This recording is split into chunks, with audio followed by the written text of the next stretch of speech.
Hello दोस्तों, आज हम बात करेंगे चित्तौड़गढ़ पर चालुक्य शासक कुमारपाल के अधिकार का वर्णन। मेवाड़ का प्रारंभिक इतिहास भाग 10। मेवाड़ के शासक रावल विजय सिंह, रावल विक्रम सिंह का वर्णन। चित्तौड़गढ़ पर चालुक्य शासक कुमारपाल के अधिकार का वर्णन। मेवाड़ की वंशावली में बोलवश परमार शासकों के नाम जोड़ना। मेवाड़ की वंशावली में रावल अंबा प्रसाद के बाद क्रमशः सूचीवर्मा, नरवर्मा, कीर्तिवर्मा नाम मिलते हैं। हालांकि सूचीवर्मा का नाम मेवाड़ के इतिहास में मिलता अवश्य है, परंतु उनके गद्दी पर बैठने का कोई प्रमाण नहीं मिलता है। नरवर्मा परमार को बोलवश मेवाड़ की वंशावली में स्थान दे दिया गया है, क्योंकि चित्तौड़गढ़ पर नरवर्मा परमार का राज भी रहा। नरवर्मा के पुत्र यशोवर्मा का एक और नाम कीर्तिवर्मा था। कीर्तिवर्मा को भी मेवाड़ की वंशावली में दर्शा दिया गया। कीर्तिवर्मा के बाद मेवाड़ की वंशावली में योगराज का नाम मिलता है, परंतु इनका शासन काल भी संदिग्ध है, क्योंकि मेरे शोध के अनुसार अंबा प्रसाद के उत्तराधिकारी वैराट थे। इस समय काल की वंशावली में पुराने लेखकों ने अंबा प्रसाद का देहांत 1007 ईस्वी में माना है, जो कि गलत है, क्योंकि रावल अंबा प्रसाद चौहान शासक वाकपति राज द्वितीय से लड़ते हुए काम आए थे और वाकपति राज का शासनकाल 1026 ईस्वी से 1040 ईस्वी तक रहा। रावल वैराट। रावल अंबा प्रसाद का निसंतान देहांत हो गया, जिस वजह से अल्लट के ही वंशज रावल वैराट को मेवाड़ की राजगद्दी पर बिठाया गया। रावल वैराट रावल अल्लट के वंशज थे। इस बात का प्रमाण कुंभलगढ़ प्रशस्ति में मौजूद है। रावल हंसपाल। जबलपुर के निकट बैराघाट प्रशस्ति के अनुसार रावल हंसपाल ने अपने शौर्य से शत्रुओं को अपने आगे झुकाया। रावल हंसपाल के उत्तराधिकारी रावल वैरी सिंह हुए। रावल वैरी सिंह ने आहट में नया कोट व 4 गोपुर बनाए और आहट को भावी आक्रमणों से सुरक्षित करने का प्रयास किया। रावल वैरी सिंह के 22 पुत्र हुए। बैराघाट प्रशस्ति के अनुसार रावल वैरी सिंह ने अपने शत्रुओं को पहाड़ों की गुफाओं में छिपने के लिए विवश कर दिया था। रावल विजय सिंह। इनका शासनकाल 10 वर्ष 1107 ईस्वी से 1117 ईस्वी तक रहा।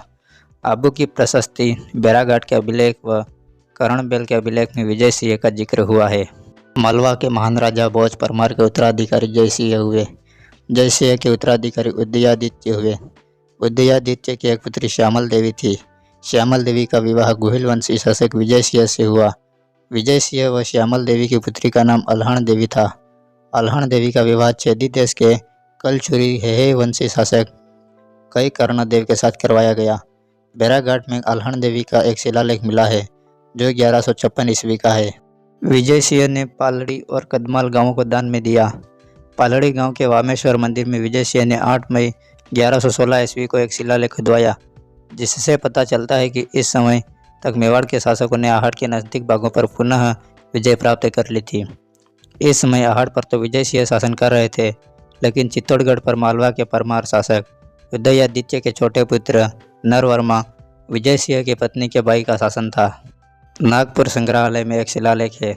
उसके अनुसार मेवाड़ के गुहिल वंशी शासक विजय सिंह ने दिल्ली के सुल्तान को परास्त किया। इस सुल्तान का नाम नहीं मिल पाया है। हालांकि इस बात में मुझे अतिशयोक्ति लगती है, क्योंकि गुहिल शासक विजय सिंह चित्तौड़गढ़ को परमारों से मुक्त नहीं करा पाए थे। ऐसे में उनके द्वारा सुल्तान को परास्त करना संभव नहीं लगता। रावल विजय सिंह के उत्तराधिकारी रावल अरी सिंह हुए। रावल अरी सिंह। इनका शासनकाल 12वीं सदी की शुरुआत में हो रहा। रावल अरी सिंह के बाद रावल छोड़ सिंह गद्दी पर बैठे। रावल छोड़ सिंह।